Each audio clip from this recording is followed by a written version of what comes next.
Salve, salve galerinha! Beleza? Estamos de volta aqui para mais um vídeo e hoje eu quero conversar aqui com vocês, fazer um bate-papo aqui na minha impressão, fazer uma pequena resenha aqui do material que eu li durante a semana, materialzinho top, que eu inclusive mostrei a vocês fim de semana passado, que é Wolverine Logan. Material extremamente fácil de se achar hoje em dia, porque apesar de ter sido lançado originalmente em 2008 e ter tido ali sua versão aqui no Brasil em 2009 pela própria Panini, esse material, esse encadernado especificamente, é de uma edição recente agora, de 2024. Então, caso desperte aqui o interesse em vocês, é um material super fácil de se encontrar aí, tanto nas bancas, nas lojas de quadrinhos. Mandrake tá aí, né? Eu recomendo, e é entrega para todo o Brasil, hein? Vai lá.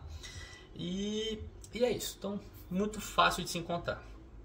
E é um volume pequeno também. Possui aqui apenas 112 páginas. Tem seus créditos no final. Contém apenas 3 edições, justamente edições Logan 1 a 3. E foi escrita pelo artista Brian Vaughan. Não sei se estou pronunciando certo, vou colocar o nome dele aqui por precaução. E desenhado pelo Eduardo Risso, que é muito conhecido pelo seu trabalho em 100 balas. Que, diga-se de passagem, é um material que eu tenho muita vontade de ler. Ainda não li, mas pretendo ler muito em breve. Ainda não tenho também na coleção. Mas vamos lá, sem mais delongas, bora partir aqui para HQ propriamente dita, né? E esse material, ele tem a proposta base ali de dar mais uma camada no passado do Wolverine. Não dar uma camada no passado, mas dar mais uma camada no próprio Wolverine, no próprio personagem. Porque o Wolverine, ele é o tipo de figura ali dentro da Marvel, dentro dos quadrinhos, que permite essa... fugindo a palavra, mas esse aprofundamento no passado. É diferente, por exemplo, do Batman, que a gente sempre acompanhou ali do início, do Homem de Ferro, que desde o início a gente vai acompanhando, o do Capitão América, a gente sabe ali que teve o soro, congelou e vai. Muitos personagens a gente tem visto sua carreira, vamos dizer assim, desde o início, desde quando ele começou a ser um super-herói e dali pra frente, né? O Wolverine não.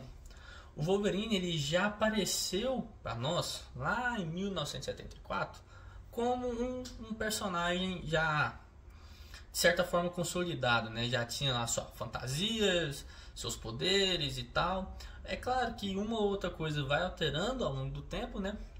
Mas sempre foi um mistério o passado do Wolverine. A partir ali da entrada dos X-Men, mesma pegada desses outros personagens que eu citei. E outros também, né, claro. Mas desde a entrada dos X-Men a gente conhece toda a trajetória do Wolverine. A gente conhece lá os seus acontecimentos, os fatos mais marcantes, grandes sagas que ele participou. Tudo isso a gente está ciente. Mas antes é tudo um mistério. Que ao longo do tempo alguns artistas se propuseram a falar sobre, a criar essas camadas, a dar mais profundidade ao personagem. Aí a gente vem com histórias tipo Arma X, que é uma das melhores. Tem a própria Origem, que por muitos anos a Origem lançou mais ou menos quase 30 anos depois de sua criação. Então por muitos anos não se sabia qual que era a origem do personagem. E aí foi colocado que ele é do século XIX, lá em 1800 e bolinha. Então mesmo a gente sabendo de onde ele começou agora, tem uma grande lacuna ali a ser preenchida até o ponto da entrada dos X-Men, né? A gente pegando isso de referência. E esse material, ele procura colocar ali, preencher um pouquinho desse passado do personagem, né? O Wolverine é um personagem muito bacana por conta disso, só abrindo parênteses. Justamente que ele permite isso, né? Ele permite dar essa profundidade constantemente.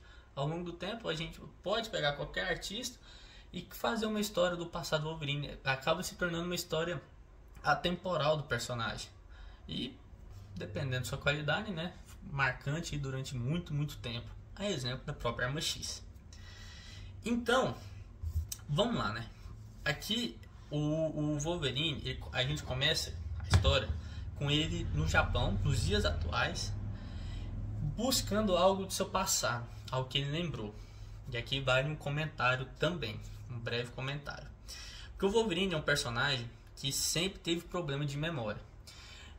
Na verdade, não é bem problema, mas ele tem muito do seu esquecimento é justamente o seu fator de cura agindo para evitar os sofrimentos que ele teve ao longo de toda a vida. Então não é porque, né, igual foi mostrado no filme, que ele tomou uma bala na cabeça e esqueceu tudo para trás, ou qualquer outra coisa. Ele é o fator de cura dele mesmo agindo para apagar os traumas. O Wolverine é um personagem muito traumático mesmo. Teve diversos acontecimentos pesados em todas as suas passagens. Então o fator de cura dele age de forma de amenizar essa dor para ele mesmo. Só que durante a saga Dinastia M, antes da grande e famosa fala da banda de chega de mutantes e aniquilar praticamente quase todo, né, o GNX, antes dela fazer isso, tivemos um breve período ali em que os mutantes reinavam.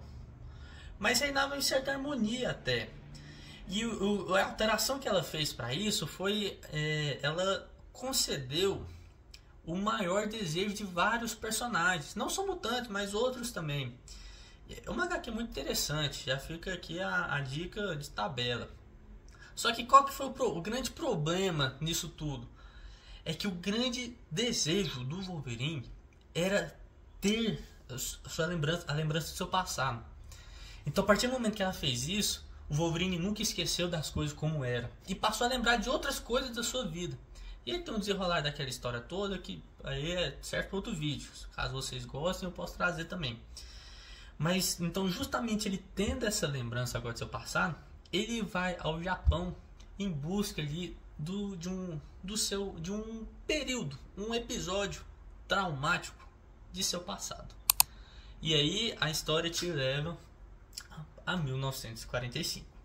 E ela passa a ser trabalhada assim. A gente tem mais um foco no pelo menos os 2 primeiros capítulos. Isso tudo que eu te falei, esse período do Wolverine indo para Hiroshima e tal, aqui na história não deixa de ser uma introdução. Aí até que ele acha um monstro e dali pra frente a gente volta pro passado, dá início ao capítulo 1, ao ato 1, como foi chamado aqui. Sabemos que estamos no Japão. E ele encontra um outro... Ele tá preso e ele encontra um outro prisioneiro. Ele é o prisioneiro americano, ele canadense, até que eles conseguem fugir dali. Durante a fuga, o Wolverine encontra uma mulher japonesa chamada Atsuko. E por algum motivo o Wolverine se afeiçoou muito a ela. Achou ela muito linda e tudo. O cara tenta matá-la, mas o Wolverine não deixa, ele manda ele embora. E o Wolverine segue com ela. Eles chegam na cabana e tal, na cabana dela, começa a ter um certo relacionamento, vamos dizer assim. É engraçado, né? Foi tudo muito rápido. Mas eles dão os motivos dele. Eu cansei de guerra, eu só quero paz. O Wolverine pergunta, né? Por que você tá tão tranquilo assim comigo? E ela fala, não, porque você é a primeira pessoa que eu vejo depois de muito tempo que tá com paz em seus olhos. Ele fala algo assim, não lembro exatamente as palavras, mas é algo nessa pegada. E é muito... Cara, no finalzinho, a última página desse primeiro capítulo é interessante. Porque o Wolverine ainda pega e fala, eu morri, não morri? Tô no paraíso agora. Porque mostra um campo belíssimo, tá uma mulher que ele acha linda e tal, os dois juntos ali na cabaninha. Ele falou, eu tô no paraíso, né? Aí ela falou, não. Aí ela falou, então onde eu tô? Aí ela pega e fala, Hiroshima. Que aí é a hora que o espectador, na hora que a gente tá lendo, a gente pega e fala, fudeu. Porque no Hiroshima em 1945, todo mundo sabe o que vai acontecer. Na verdade, aqui fica um adendo. A história, durante a história, eu não sei se foi erro na própria história mesmo, é que eles só traduziram, ou se foi erro aqui na edição da Panini. Tem hora que fala Hiroshima, tem hora que fala Nagasaki. O efeito é o mesmo, mas eles ficam alternando a cidade e a gente fica meio confuso. Mas o efeito para a história é o mesmo, né? Tem o mesmo acontecimento em ambas as cidades. E aí a gente vai pro ato 2. O ato 2 mostra um pouquinho a mais ali do Wolverine no presente, lutando com um monstro que é todo cheio de fogo, todo... Cara, você só vê um esqueleto ali, mas ele pegando fogo, uma radiação pesada. Wolverine lutando com ele, então rapidamente a gente volta pro passado de novo. Que vai mostrando a vida ali do Wolverine com essa Tsuko. Não, eles não dão muita margem ali de tempo, não sei, a gente não sabe se passa dias, meses, semanas, ano não vai ser, né? Mas, enfim, a gente não tem muita noção quanto tempo eles estavam juntos. Até que o Warren, não tinha falado o nome dele ainda, né? Mas é o outro prisioneiro, volta lá e tenta, nocauteia o Wolverine e tenta matar ela. E consegue. Consegue, até que o Wolverine acorda e fica puto da vida. Puto. Vai pra cima e começa a ir pra matar.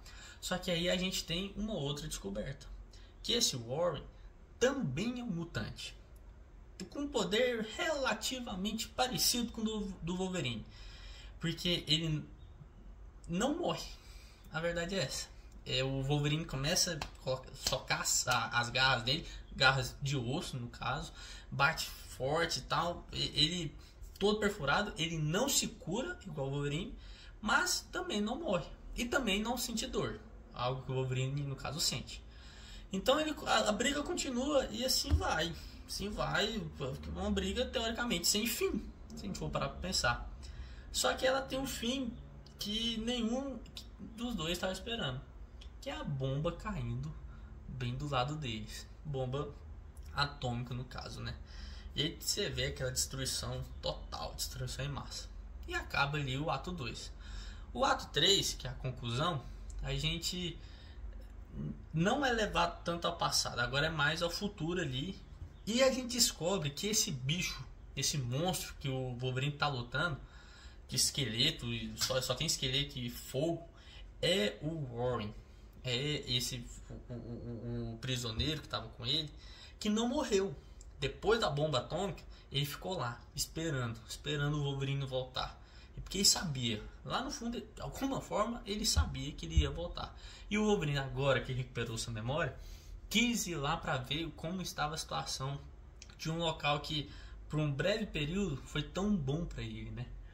E aí a gente tem um confronto, esse confronto final. O Warren, por algum motivo, ele mesmo fala que, cara, não sei porque deu certo, mas deu certo. Ele arranca o coração do Wolverine e come. Na hora que ele come, ele começa a regenerar.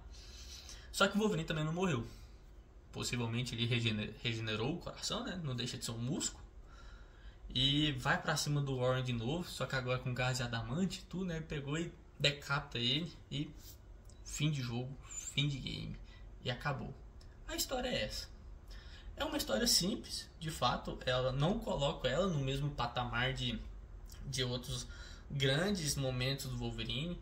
Seja, de novo, Arma X, ou Eu Wolverine, ou Wolverine Inimigo de Estado, dentre outras. Mas é interessante. Não deixa de ser interessante justamente para a gente ver um pouco mais do passado do Wolverine, né? E um passado marcante, né? Ali da Segunda Guerra. E de novo, mais um episódio traumático no personagem. Cara, a história do Wolverine é isso. É trauma atrás de trauma. E no final, depois da história, é muito interessante aqui também, e acho que vale muito a pena ler, que a gente tem, vou colocar aqui para vocês, mas os créditos, mas esses não são quaisquer créditos, que é justamente o artista, o Vaughan, descrevendo ali para o Eduardo Risso como ele quer que aconteça. Ele primeiro conta aqui uma história, fala, na verdade tem um relato aqui qual que é o objetivo da HQ, o que eles pretendem com isso. Depois eles falam um pouco aqui da história, um resumo geral da história, e depois ali o roteiro, página 1, o que vai acontecer, quantos quadros e tal, mostra o diálogo. Então a gente vê um pouco da construção de uma HQ. Achei muito interessante. Não é da HQ toda, é só do primeiro capítulo, do ato 1.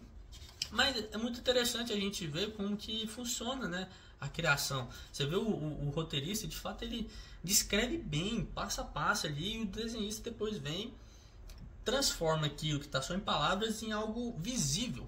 Então é muito interessante. E até uma passagem aqui que justamente isso ele fala aqui no roteiro. No finalzinho do ato 1, no finalzinho do primeiro capítulo, né, quando o Wolverine tá lá com a Atsuko e eles estão tendo seu momento mais íntimo e tal, no roteiro ele descreve isso direitinho, falando que ela tá nua e tal, que ela tira suas peças de roupa, e aí ele põe entre parênteses: isso, lembre-se, aqui não é Vertigo, então seja discreto nessa nudez, não precisa deixar tudo à mostra. Então você vê o cuidado que eles tinham nisso, né, que é um selo, não me recordo se em 2008 ainda tinha aquele Comics Code Authority, não sei, mas você vê que eles respeitaram, cara. Vertigo mostra mais isso, lá é mais natural que isso aconteça, não tem muita restrição. Aqui não faz isso aqui, pelo amor de Deus. Achei interessante, então vale a pena ler. E é isso. Esse foi o nosso vídeo de hoje. Vamos ficando por aqui. Curta aqui o vídeo caso você tenha gostado, comente aqui o que você achou da história, caso você vai atrás ou não, apesar de que eu já contei muita coisa, né, mas a experiência de leitura é diferente. Compartilhe com seus amigos e se inscreva caso você seja novo aqui. Fechou? Valeu, tchau, tchau.